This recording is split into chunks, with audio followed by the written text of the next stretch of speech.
existe un mundo mejor. Quédate a disfrutarlo, que juntos somos un montón. Y a este montón que juntos somos, ya saben que si dejamos de estar juntos no somos más este montón. Le proponemos a partir de este momento nuestro cotidiano ejercicio de radio.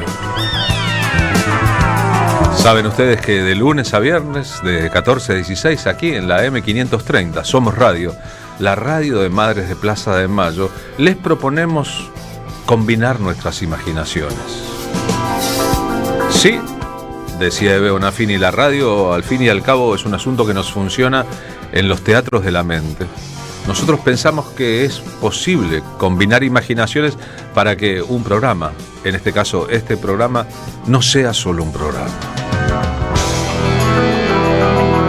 Pretendemos compartir con ustedes un viaje, que no es un viaje hacia afuera, sino un viaje hacia adentro. Y que, como todo viaje, presupone tomar un poco de distancia de eso que nos quieren exhibir como la realidad, como si hubiera una sola realidad. Y entonces la radio puede convertirse también en una experiencia de percepción. Ya no es solo el sonido, no es solo lo que registra el oído cuando el oído escucha y no simplemente oye, sino también la combinación de elementos que se nos forma en la mente. Y a veces esa combinación, lo que la imaginación agrega, nos proporciona radio en otras dimensiones. Hoy, por ejemplo, vamos a empezar el programa recordando a Héctor Germano Oesterhel, el autor del Eternauta, que había nacido el 23 de julio, un día como hoy, de 1919, y fue desaparecido durante la dictadura militar. Cuando pensamos en la figura de Oesterhel, ¿no se nos vienen de inmediato las imágenes del Eternauta? Las imágenes dibujadas de un personaje que él inventó para una historieta icónica que hoy es una serie y que tal vez sea una de las creaciones culturales más importantes de la historia de la Argentina. Ya verán, con este ejercicio, Oesterhel, la evocación inmediatamente termina en el Eternauta y quizás en una imagen icónica y única del Eternauta. El Eternauta, Juan Salvo, en este caso, caminando sobre la Nevada Mortal. Cuando llegó de su experiencia de vida en España, el músico argentino Daniel Melingo había pensado una obra conceptual, un disco completo dedicado al Eternauta. De ese proyecto íntegro, alcanzó a grabar 2 canciones porque nunca obtuvo la autorización de la familia para avanzar. A los que están mirando el streaming de la AM530 en el canal de YouTube, les proporcionamos las imágenes de las que hablamos y más.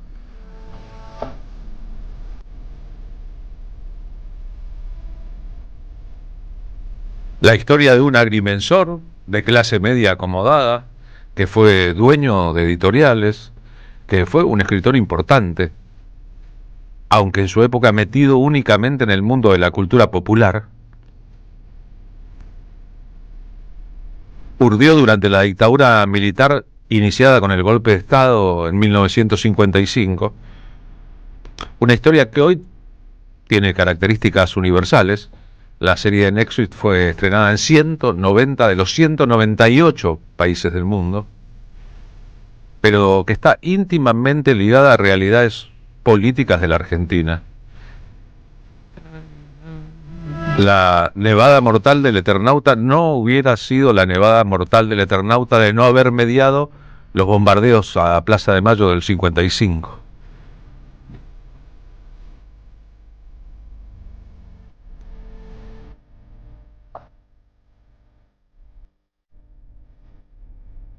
Y la obra no hubiese seguido vigente y con agregados y nuevas publicaciones en los años 60 y la parte de los 70 en que Oesterhel estuvo vivo.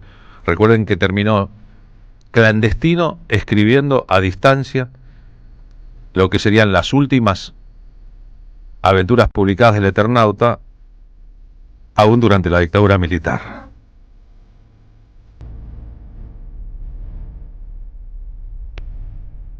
Más allá de la internacionalización y la pasteurización que podría implicar la adaptación para una plataforma multinacional de una obra de estas características, es bueno decir que el estreno de este año del Eternauta y su éxito posibilitó que muchísimas personas que no tenían ni la menor idea se enteraran no solo de la vida del autor de Oesterheld y de sus dibujantes, Solano López en principio, sino también el destino de su familia con las 4 hijas desaparecidas, 2 de sus esposos asesinados y 2 de los nietos de Héctor Oesterheld en manos de sus captores, nietos todavía por recuperar.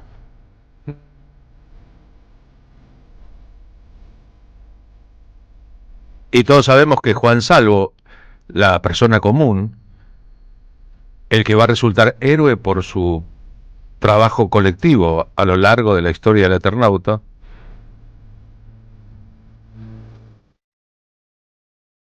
estaba muy vinculado como personaje a la militancia que Oesterheld, al conjuro de la militancia de sus hijas, es bueno decirlo, llevó adelante en la organización político-militar Montoneros en el final de su vida.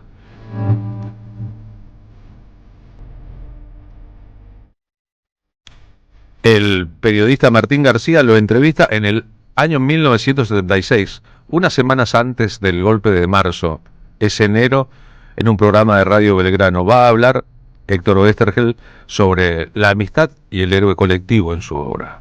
Una reiteración de algo suyo, que en eso es bueno que se reitere siempre, que es la amistad y la solidaridad como base de cualquier historia. ¿Eso es nuestro? Yo creo que sí. Algunos me lo han señalado como una característica mía. Ahora yo pienso que por algo habré tenido esa característica. Debe ser algo que está en nosotros. El no querer el héroe tan individualista, sino el héroe en grupo. Justamente el Eternauta, una característica que la distingue de tantas historias es esa. No hay un héroe específico. El mismo Eternauta que da el nombre a la historia es uno de tantos dentro de la historia. Es más, el héroe que realmente, cuando va avanzando la aventura, el héroe que copa la situación es uno que no aparece al principio, que es Franco. Franco es un obrero, es un tornero. Él es el que junta la capacidad de acción y la decisión de actuar. A la vez, él es el solidario con todos y es el que trata de resolver el problema tan tremendo que plantea la invasión.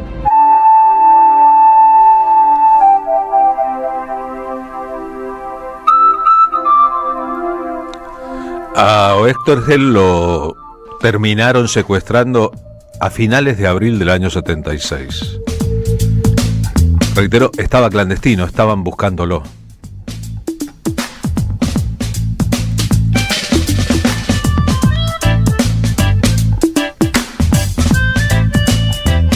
En una notable novela que acaba de publicarse llamada Tinta China, el escritor Juan Sasturain, uno de los grandes expertos en historietas argentinas de todos los tiempos, además de autor de una icónica, además de ex director de la Biblioteca Nacional, urde una ficción que involucra el secuestro de Oesterheld, una extorsión y la participación en un intento por rescatarlo de un montón de otras luminarias de la historia del género, incluyendo el italiano Hugo Pratt, o sea, el autor de Corto Maltés.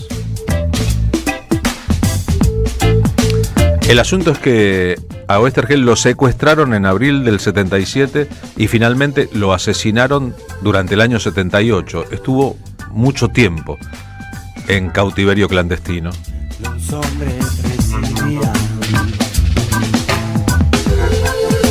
Escribió relatos de ciencia ficción, novelas y publicó en revistas importantes como Mister X, las más importantes del género por entonces, Hora Cero y Frontera. Después fundó su propia editorial.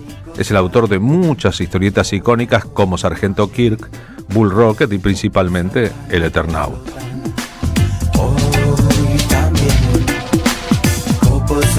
Trabajó con Alberto y Enrique Breccia, entre otros.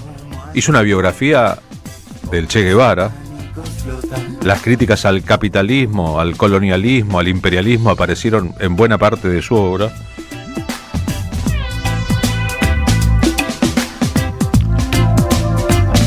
Y básicamente era un tipo que estaba esperanzado. En la continuidad de la entrevista con Martín García, entre otras cosas, cuenta que en su momento, durante los años 50 tardíos, durante los 60, principios de los 70, ya existían las ambiciones de trasladar al mundo del cine, en este caso ha sido una serie de televisión, la historia que él había urdido pero que no había encontrado hasta entonces, hasta enero del 76, una síntesis que le permitiera seguir adelante con el proyecto.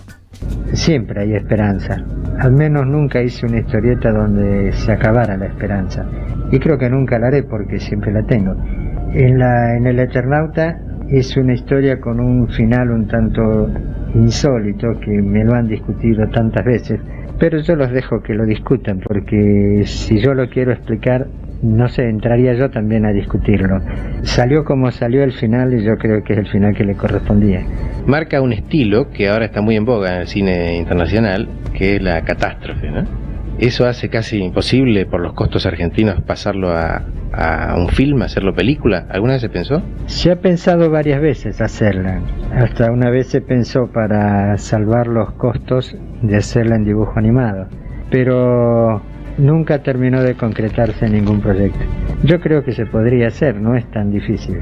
Pero los que entienden más dicen que no se puede, no sé, yo creo que se podría.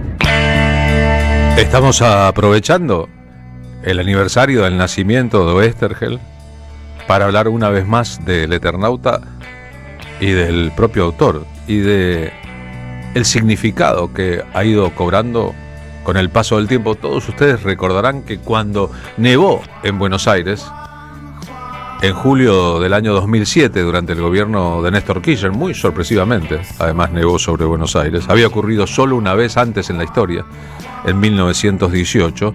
La portada del diario Página 12 fue ilustrada con El Eternauta por la ciudad de Buenos Aires, el mismo dibujo de la obra original, y después surgió la idea del Néstornauta. Y más tarde Mauricio Macri o su gobierno prohibió en las escuelas la lectura del Eternauta, confundiendo al Eternauta con el Néstornauta. Este es el grupo platense Santiago Motorizado con la canción El Eternauta.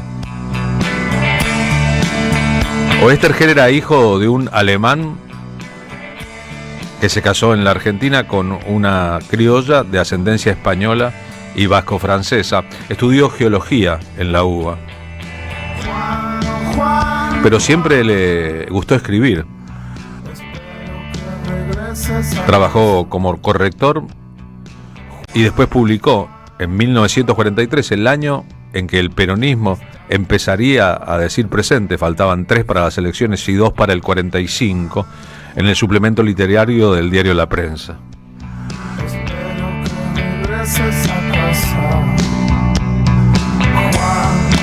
Mencioné recién al venerable Juan Sasturain en la apertura de la Feria del Libro 2025.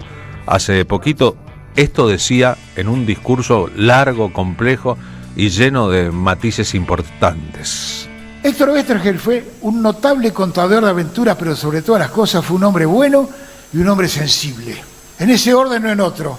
Un hombre bueno que manifestaba su sensibilidad contando aventuras, si se quiere, y un hombre sensible que contaba aventuras que no necesariamente terminaban bien, pero que dejaban en claro que había razones suficientes para sentirse cerca de los personajes buenos. Es decir, sus buenos no necesariamente ganaban. Otra manera más precisa de decirlo, Oesterheld era un hombre ético que además escribía. La vida para él no era una cuenta de resultados o una carrera para llegar antes o ser el mejor. No buscó ni la riqueza ni el poder. Quiso ser coherente, escribir y vivir de acuerdo y sin contradicción con lo que creía. Eso es muy valioso y cuesta caro. Y se gana respeto y admiración y memoria como esta, pero se paga, como en su caso, con la muerte violenta. Ese hombre digno, bueno y coherente, que fue el mejor escritor de aventuras que dio este país, además de un ejemplo para uno y para muchos otros, murió asesinado como un perro.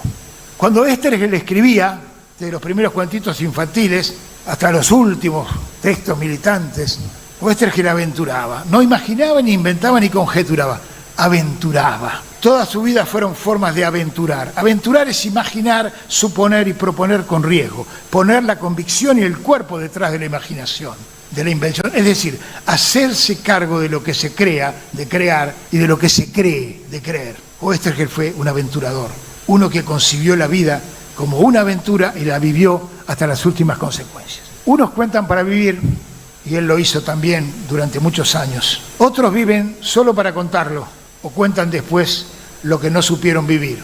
Alguien tiene que vivir para contar lo que otros hicieron, y en el caso de él, ejemplar, murió para que uno cuente cómo vivió hasta sus últimas consecuencias aquello que contaba. No se lo puede decir mejor que Juan Sasturain. Juan Maicas y la Troupe, samba para Juan Salvo. Vivir para contar, sobrevivir para narrar.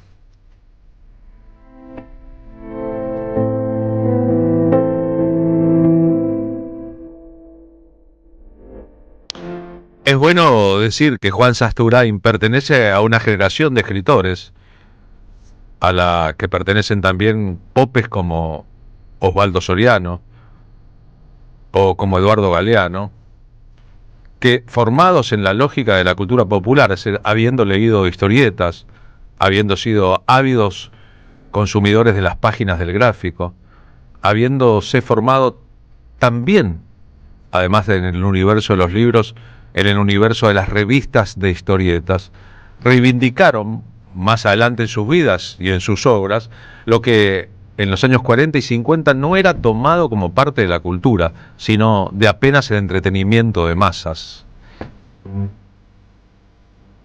El mismo camino de Manuel Puig, que formuló una obra plagada de influencias vinculables con el consumo del cine de Hollywood, con las telenovelas, con los radioteatros, e hizo con eso una literatura a la que le costó mucho tiempo ser aceptada como tal. Hoy huelgan los comentarios.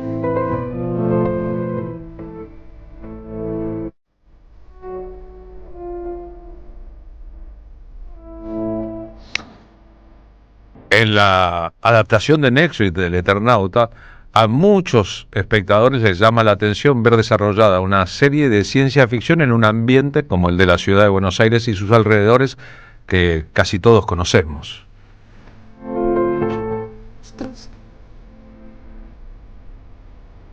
De eso se trata a veces, ¿no? De combinar lo local con lo universal y así lograr obras importantísimas.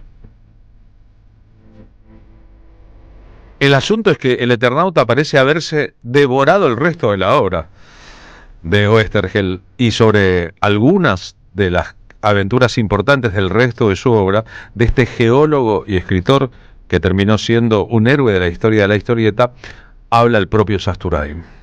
La historieta argentina contemporánea nunca habría llegado a ser lo que fue si no fuese por la figura de Héctor Germán Oesterhel, un guionista que en los años 50 le cambió la cara al género. Oesterhel fue extraordinariamente prolífico, creó muchísimos personajes y escribió infinitas aventuras, porque eso fue un narrador de aventuras en todo tiempo y lugar. Por ejemplo, cuando escribía historietas bélicas, como El corresponsal Ernie Pike, la ambientación fue la Segunda Guerra Mundial. Otras veces, escribiendo ciencia ficción y fantasía, la ambientó en Buenos Aires y en el momento en que él mismo escribía, como en el caso del Eternauta. Y en otras circunstancias utilizó una ambientación clásica, como es el oeste norteamericano del siglo XIX, las historias de western, las historias de cowboy.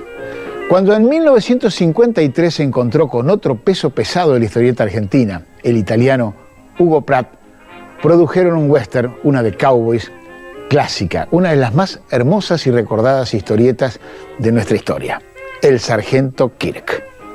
Con El Sargento Kirk aparece por primera vez una de las características fundamentales de los héroes de Oesterhel, el hecho de que son muy humanos y complejos. Esos son los héroes de Oesterhel, que hacen de esta historieta de cowboys una historieta diferente. No hay ni buenos ni malos, ni blancos ni indios. Son todos humanos, profundamente humanos, y además viven en grupo. Un grupo era también el de los artistas italianos que vinieron a principios de los años 50 a trabajar y a vivir en la Argentina. Uno de ellos fue Prat, otro fue Ivo Pavone, un testigo insustituible de aquel momento. Y para redondear esta pintura de la vida y la obra, sobre todo de Oesterheld, a 106 años de su nacimiento, el pianista argentino Guillermo Klein y la cantante Liliana Herrero, en vivo en el Village Vanguard, en Nueva York, rindiendo homenaje al Eternauta. Siempre es tarde, nunca es pronto.